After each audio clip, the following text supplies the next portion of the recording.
അല്ലാഹു സുബ്ഹാനഹു വ തആല ഖുർആനിൽ പറയാണ് ഇന്ന ഫിർഔന അലാ ഫിൽ അർദി ഫിർഔൻ ഭൂമിയിൽ അഹങ്കാരം കാണിച്ചു വജഅല അഹ്ലഹാ ശിയഅ അതിന്റെ ആൾക്കാരെ തരംതിരിച്ച് വേർതിരിച്ച് അവൻ ഭരിക്കാൻ തുടങ്ങി.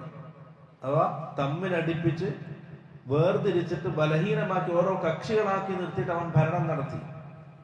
യസ്തളിഫു ത്വായിഫതൻ മിൻഹും അതിലൊരു വിഭാഗത്തെ അവൻ പൂർണ്ണമായിട്ടും ബലഹീനമാക്കി. യുദബ്ബിഹു അബ്നാഅഹും വയസ്തഹീ നിസാഅഹും അവൻ ആ ബനൂ ഇസ്രായേലിലെ ആൺകുട്ടികളെ കൊല്ലുകയും പെൺകുട്ടികളെ ജീവിക്കാൻ വിടുകയും ചെയ്തു.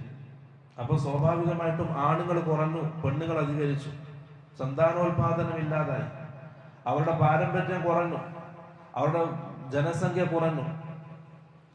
ഇന്നഹു കാന മിനൽ മുഫ്സിദീൻ ആ ഫിർഔൻ മുഫ്സിദ്